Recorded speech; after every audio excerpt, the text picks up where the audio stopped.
Start کر لوں؟ ہاں شرٹ پڑھنا شروع کر.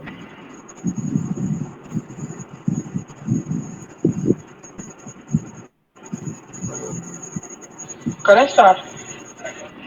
ہاں ارشاد اسٹارٹ کرو.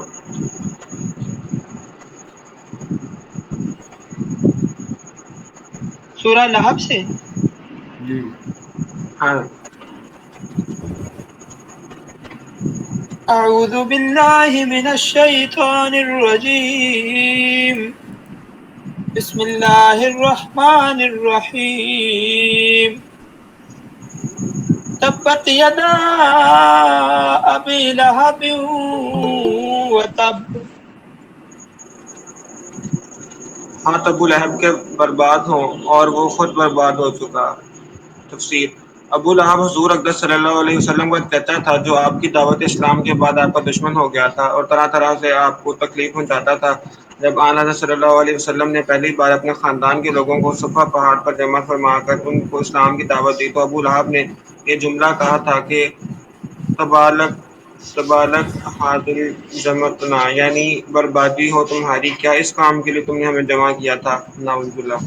اس کے جواب میں یہ صورت نازل ہوئی. اس سے پہلے تو ابو لہب کو بددعا دی گئی ہے کہ بربادی معاذ اللہ نبی کریم صلی اللہ علیہ وسلم کی نہیں بلکہ ابو لہب بھی برباد ہو. عربی محاورت میں ہاتھوں کی بربادی کا مطلب انسان کی بربادی ہوتا ہے. فرمایا گیا کہ وہ برباد ہو گیا یعنی اس کی بربادی اتنی یقینی جیسے ہو چکی. چنانچہ جنگ بدر میں 7 دن بعد اسے طاعون جیسی بیماری ہوئی جسے اکثر کہتے ہیں عرب کے لوگ چھوت چھات کے قائل تھے اور جسے اکثر کی بیماری ہوتی تھی اسے ہاتھ بھی نہیں لگاتے تھے. چنانچہ وہ اسی حالت میں مر گیا اور اس کی لاش میں سخت بدبو پیدا ہو گئی. یہاں تک کہ لوگوں نے اس کی لکڑی کے سہارے اسے گڑھے میں دفن کیا.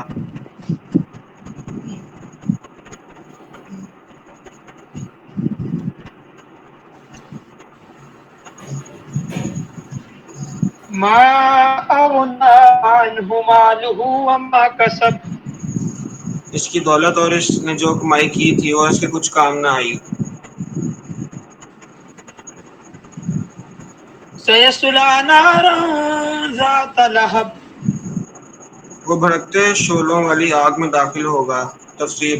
بھڑکتے شعلوں کو عربی میں لہب کہتے ہیں. ابو لہب بھی اس کو اس لیے کہتے تھے اس کا چہرہ شعلے کی طرح سرخ تھا. قرآن کریم نے یہاں دوزخ کے شعلوں کے لیے یہی لفظ استعمال کر کے یہ لطیف اشارہ فرمایا کہ اس کے نام میں بھی شعلے کا مفہوم داخل ہے. ایسی مناسبت سے سورت کا نام بھی سورہ لہب ہے.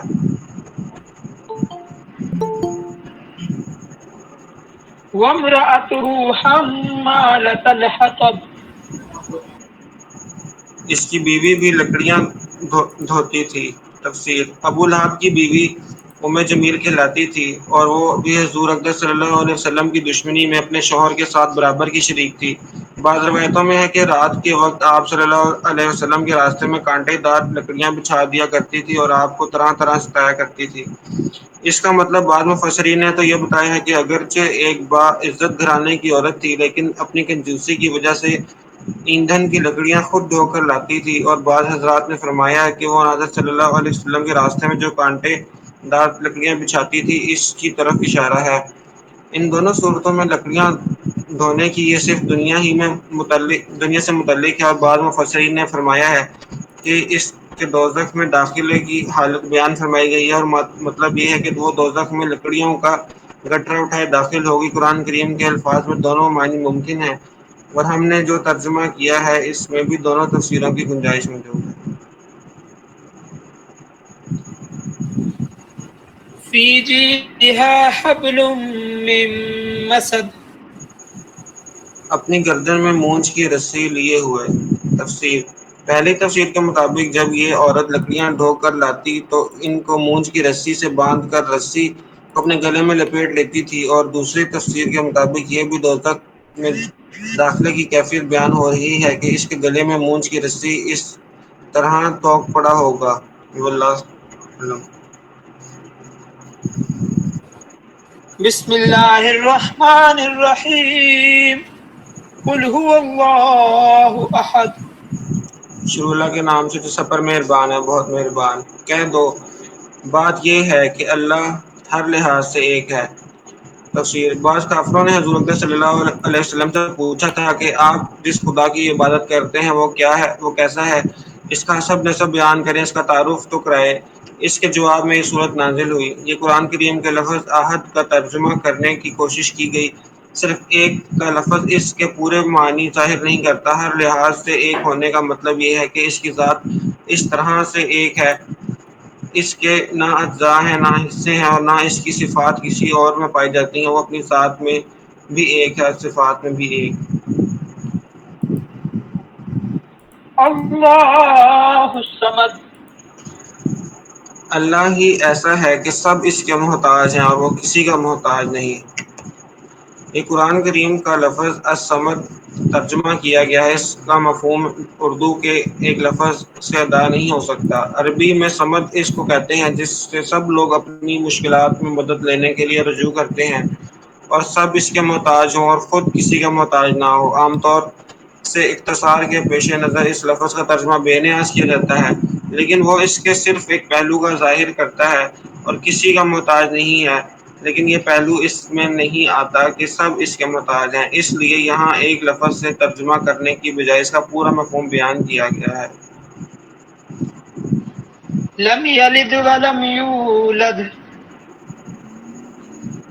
نہ اس کی کوئی اولاد ہے اور نہ وہ کسی کی اولاد ہے۔ تفسیر: یہ ان لوگوں کی تردید ہے جو فرشتوں کو اللہ تعالیٰ کی بیٹیاں کہتے تھے یا حضرت عیسیٰ یا حضرت عزیر علیہ السلام کو اللہ تعالیٰ کا بیٹا قرار دیتے تھے۔ ولم یکن له کفوا احد۔ اور اس کا جوڑا کا کوئی بھی نہیں، یعنی کوئی نہیں ہے جو کسی معاملے میں اس کی برابری یا ہمسری کرے۔ اس صورت کی ان 4 مختصر آیتوں میں اللہ تعالیٰ کی توحید کو انتہائی جامع انداز میں بیان فرمایا گیا ہے۔ پہلی آیت میں ان کی تردید ہے جو ایک سے زیادہ خداؤں کے قائل ہیں۔ دوسری آیت میں ان کی تردید ہے جو اللہ تعالیٰ کو ماننے کے باوجود کسی اور کو اپنا مشکل کشا کارساز حاجت روا قرار دیتے ہیں۔ تیسری آیت میں ان کی تردید ہے جو اللہ تعالیٰ کے لیے اولاد مانتے ہیں، اور چوتھی آیت میں ان لوگوں کا رد کیا گیا ہے جو اللہ تعالیٰ کی کسی بھی صفت میں اور کسی بھی برابری کے قائل ہیں۔ مثلاً بعض مجوسیوں کا کہنا تھا کہ روشنی کا خالق کوئی اور ہے اور اندھیرے کا خالق کوئی اور ہے، یا بھلائی پیدا کرنے والا اور ہے اور برائی پیدا کرنے والا کوئی اور ہے۔ اسی طرح مختصر صورت نے شرک کی تمام صورتوں کو باطل قرار دے کر خالص توحید ثابت کر دی ہے۔ اس لیے اس صورت کو سورہ اخلاص کہا جاتا ہے، اور یہ ایک صحیح حدیث میں اس کو قرآن کریم کا ایک تہائی حصہ قرار دیا گیا ہے، جس کی وجہ بظاہر یہ ہے کہ قرآن کریم نے بنیادی طور پر 3 عقیدوں پر زور دیا ہے: توحید، رسالت اور آخرت۔ اور اس صورت نے ان میں توحید کے عقیدے کی پوری وضاحت فرمائی ہے، اور اس صورت کی تلاوت کے بھی احادیث میں بہت فضائل آئے ہیں۔ بسم اللہ الرحمن الرحیم۔ قل اعوذ برب الفلق۔ کہو کہ میں صبح کے مالک کی پناہ مانگتا ہوں۔ قرآن کریم کی یہ آخری 2 صورتیں معوذتین کہلاتی ہیں۔ یہ دونوں صورتیں اس وقت نازل ہوئی تھیں جب کچھ یہودیوں نے حضور اقدس صلی اللہ علیہ وسلم پر جادو کرنے کی کوشش کی تھی، اور اس کے کچھ اثرات آپ پر ظاہر بھی ہوئے تھے۔ ان صورتوں میں آپ کو جادو ٹونے کی حفاظت کے لیے ان الفاظ میں اللہ تعالیٰ کی پناہ مانگنے کی تلقین فرمائی گئی ہے، اور کئی احادیث سے ثابت ہے کہ ان صورتوں کی تلاوت اور ان سے دم کرنا جادو کے اثرات دور کرنے کے لیے بہترین عمل ہے۔ اور حضور نبی صلی اللہ علیہ وسلم رات کو سونے سے پہلے ان صورتوں کی تلاوت کر کے اپنے مبارک ہاتھوں پر دم کرتے اور پھر ان ہاتھوں کو پورے جسم پر پھیر لیتے۔ من شر ما خلق۔ ہر اس چیز کے شر سے جو اس نے پیدا کی ہے۔ ومن شر غاسق اذا وقب۔ اور اندھیری رات کے شر سے جب وہ پھیل جائے۔ تفسیر: اندھیری رات کے شر سے خاص طور پر اس لیے پناہ مانگی گئی ہے کہ عام طور پر جادوگروں کی کارروائیاں رات کے اندھیروں میں ہوا کرتی ہیں۔ ومن شر النفاثات في العقد۔ اور ان جانوں کے شر سے جو گنڈے کی گروہوں میں پھونک مارتی ہیں۔ تفسیر: جانوں کے لیے الف لفظ میں مرد اور عورت دونوں داخل ہیں۔ جادوگر مرد ہوں یا عورت دھاگے کے گنڈے بنا کر اس میں گرہیں لگاتے جاتے ہیں اور ان میں کچھ پڑھ پڑھ کر پھونکتے رہتے ہیں۔ ان کے شر سے پناہ مانگی گئی ہے۔ وَمِن شَرِّ حَاسِدٍ إِذَا حَسَدَ اور حسد کرنے والے کے شر سے جب وہ حسد کرے۔ بسم اللہ الرحمن الرحیم قل اعوذ برب الناس کہو کہ میں پناہ مانگتا ہوں سب لوگوں کے پروردگار کی، ملک الناس سب لوگوں کے بادشاہ کی، الہ الناس سب لوگوں کے معبود کی۔ مطلب یہ ہے کہ اللہ تعالیٰ کی پناہ مانگتا ہوں جو سب کا پروردگار بھی ہے، صحیح معنی میں سب کا بادشاہ بھی اور سب کا معبود حقیقی بھی۔ من شر الوسواس الخناس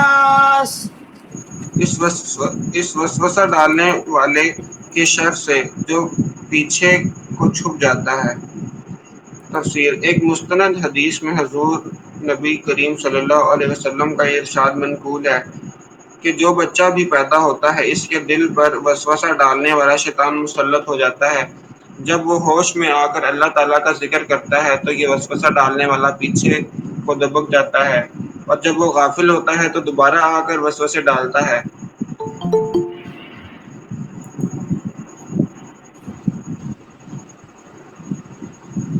الذي يوسوس في صدور الناس جو لوگوں کے دلوں میں وسوسہ ڈالتا ہے۔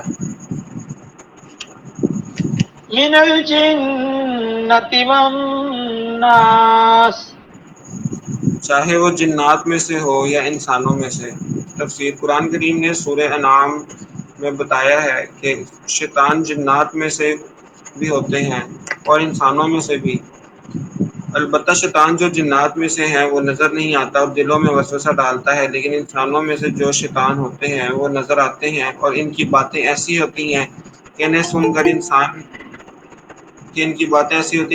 انسان کے دل میں طرح طرح کے برے خیالات اور وسوسے آ جاتے ہیں۔ اس لیے آیت کریمہ میں دونوں قسم کے وسوسہ ڈالنے والوں سے پناہ مانگی گئی ہے۔ ان آیتوں میں اگرچہ شیطان کے وسوسہ ڈالنے کی طاقت کا ذکر فرمایا گیا ہے، لیکن اللہ تعالیٰ کی پناہ مانگنے اور اس کا ذکر کرنے سے وہ پیچھے ہٹ جاتا ہے۔ نیز سورہ نساء میں فرمایا گیا ہے کہ اس کی چالیں کمزور ہیں، اس میں اتنی طاقت نہیں کہ وہ انسان کو گناہ پر مجبور کر سکے۔ سورہ ابراہیم میں خود اس کا اعتراف اللہ تعالیٰ نے نقل فرمایا ہے کہ مجھے انسانوں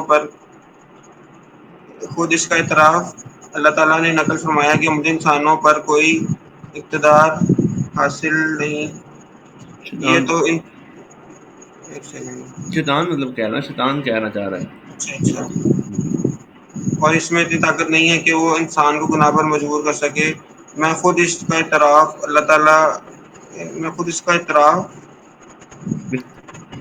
سمجھ نہیں آ رہی ہے کیا لکھا ہوا ہے۔ میں خود اس کا اعتراف اللہ تعالیٰ گرامیٹیکل ایرر ہے ادھر لکھنے میں۔ اچھا، اعتراف اللہ تعالیٰ نے نقل فرمایا ہے کہ یعنی شیطان کہتا ہے مجھے انسانوں پر کوئی اقتدار حاصل نہیں۔ یہ تو انسان کی ایک آزمائش ہے کہ وہ انسان کو بہکانے کی کوشش کرتا ہے، لیکن جو بندہ اس کے بہکاوے میں آنے سے انکار کر کے اللہ تعالیٰ کی پناہ مانگ لے تو شیطان اس کا کچھ بھی نہیں بگاڑ سکتا۔ قرآن کریم کا آغاز سورہ فاتحہ سے ہوا تھا، جس میں اللہ تعالیٰ کی حمد و ثنا کے بعد اللہ تعالیٰ ہی سے سیدھے راستے کی ہدایت کی دعا کی گئی ہے، اور اختتام سورہ ناس پر ہوا ہے جس میں شیطان کے شر سے پناہ مانگی گئی ہے، کیونکہ سیدھے راستے پر چلنے میں اور اس کے شر سے جو رکاوٹ پیدا ہو سکتی تھی اسے دور کرنے کا طریقہ بتا دیا گیا ہے۔ اور اللہ تعالیٰ ہم سب کو نفس اور شیطان دونوں کے شر سے اپنی پناہ میں رکھے، آمین ثم آمین۔ اب سورہ فاتحہ پڑھ لیتے ہیں پھر۔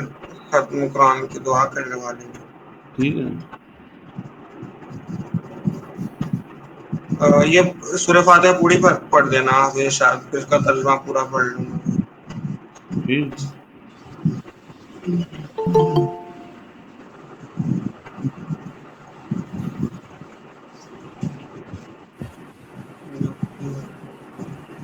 بسم الله الرحمن الرحيم الحمد لله رب العالمين الرحمن الرحيم مالك يوم الدين إياك نعبد وإياك نستعين اهدنا الصراط المستقيم صراط الذين أنعمت عليهم غير المغضوب عليهم ولا الضالين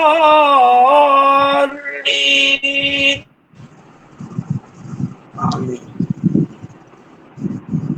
شروع اللہ کے نام سے جو سب پر مہربان ہے بہت مہربان۔ سورہ فاتحہ نہ صرف قرآن کریم کی موجودہ ترتیب میں سب سے پہلی صورت ہے بلکہ یہ پہلی وہ صورت ہے جو مکمل طور پر نازل ہوئی۔ اس سے پہلے کوئی صورت پوری نازل نہیں ہوئی تھی بلکہ بعض صورتوں کی کچھ آیتیں ہی آئی تھیں۔ اس صورت کو قرآن کریم کے شروع میں رکھنے کا منشا بظاہر یہ ہے کہ جو شخص قرآن کریم کی ہدایت حاصل کرنا چاہتا ہے اس سے پہلے اپنے خالق و مالک کی صفات کا اعتراف کرتے ہوئے اس کا شکر ادا کرنا چاہیے اور ایک حق کے طلبگار کی طرح اس کی ہدایت مانگنی چاہیے۔ چنانچہ اس میں بندوں کو وہ دعا سکھائی گئی ہے جو ایک طالب حق کو اللہ سے مانگنی چاہیے، یعنی سیدھے راستے کی دعا۔ اس طرح اس صورت میں صراط مستقیم سیدھے راستے کی جو دعا مانگی گئی ہے وہ پورا قرآن اس کی تشریح ہے۔ وہ سیدھا راستہ کیا ہے؟ عربی کے قاعدے میں رحمان کے معنی ہے وہ ذات جس کی رحمت بہت وسیع یعنی ایکسٹینسو ہو، یعنی اس کی رحمت کا فائدہ سب کو پہنچتا ہو، اور رحیم کا معنی ہے وہ ذات جس کی رحمت بہت زیادہ انٹینسو ہو، یعنی جس پر ہو مکمل طور پر ہو۔ اللہ تعالیٰ کی رحمت دنیا میں سب کو پہنچتی ہے اور جس سے مومن کافر سب فیض یاب ہو کر اس پاتے ہیں اور دنیا کی نعمتوں سے فائدہ اٹھاتے ہیں۔ اور آخرت میں اگرچہ کافروں پر رحمت نہیں ہوگی لیکن جس کسی پر یعنی مومنوں پر ہوگی مکمل ہوگی نعمتوں کے ساتھ، کسی تکلیف کا کوئی شائبہ نہیں ہوگا۔ رحمان اور رحیم کے معنی میں جو یہ فرق اس کو ظاہر کرنے کے لیے رحمان کا ترجمہ سب پر مہربان اور رحیم کا ترجمہ بہت مہربان کیا گیا ہے۔ الحمدللہ رب العالمین، تمام تعریفیں اللہ ہی کی ہیں جو تمام جہانوں کا پروردگار ہے۔ اگر آپ کسی عمارت کی تعریف کریں تو در حقیقت وہ اس کے بنانے والے کی تعریف ہوتی ہے، لہذا اس کائنات میں جس کسی چیز کی تعریف کی جائے بالآخر اللہ ہی کی تعریف ہے کیونکہ وہ اس چیز کی بنائی ہوئی ہے۔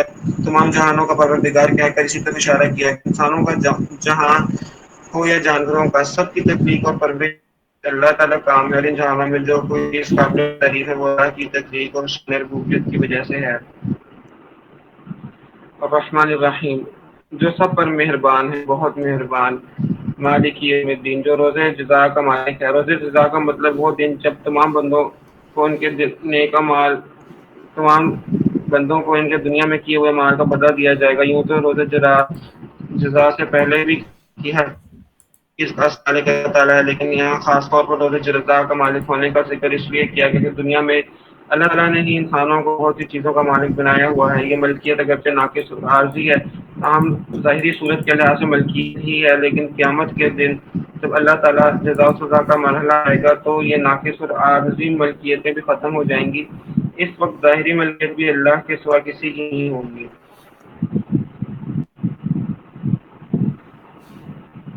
ایاک نعبد و ایاک نستعین، اے اللہ ہم تیری ہی عبادت کرتے ہیں، تجھی سے مدد مانگتے ہیں۔ یعنی یہاں سے بندوں کو اللہ تعالیٰ سے دعا کرنے کا طریقہ سکھایا جا رہا ہے، اسی طریقے سے واضح کر دیا گیا کہ اللہ تعالیٰ کے سوا کوئی قسم کی بات کے لائق نہیں ہے۔ ہر کام حقیقی مدد اللہ تعالیٰ سے مانگنی چاہیے کیونکہ صحیح معنی میں کارساز اس کے سوا کوئی نہیں۔ دنیا کی بہت سے کاموں میں بعض اوقات کسی انسان سے جو دعا مانگی جائے، انسان سے جو مدد مانگی جاتی ہے وہ اسے کارساز سمجھ کر نہیں بلکہ ایک ظاہری سبب بن کر مانگی جاتی ہے۔ اہدنا الصراط المستقیم، ہمیں سیدھے راستے کی طرف ہدایت فرما۔ صراط الذین انعمت علیہم، ان لوگوں کے راستے کی جن پر تو نے انعام کیا، غیر المغضوب علیہم ولا الضالین، آمین۔ نہ کہ ان لوگوں کے راستے کی جن پر غضب نازل ہوا، نہ ان کی جو بھٹکے ہوئے ہیں۔ صدق اللہ علیہ۔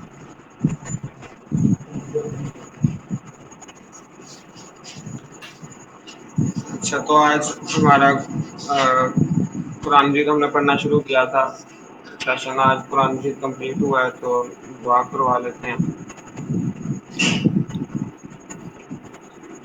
تو سارے درود شریف پڑھ لیں۔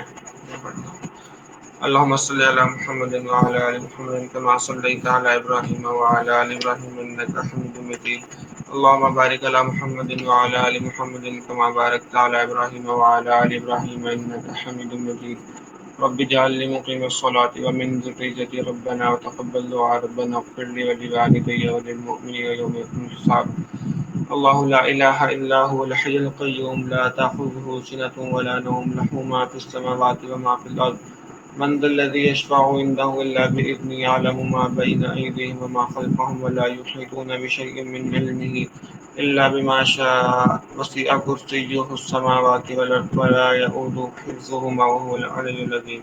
آمین۔ سب سے پہلے ہم اللہ تعالیٰ کا شکر ادا کرتے ہیں، اللہ تعالیٰ نے ہمیں توفیق عطا فرمائی کہ ہم نے اس کی کتاب پڑھی، اور اس کی اللہ کی کتاب پڑھنے کے لیے ہم اکٹھے ہوئے۔ پھر اللہ کا سب سے شکر ادا کرتے ہیں، اللہ تعالیٰ نے ہم مسلمان بنایا، مسلمان گھرانے میں پیدا کیا۔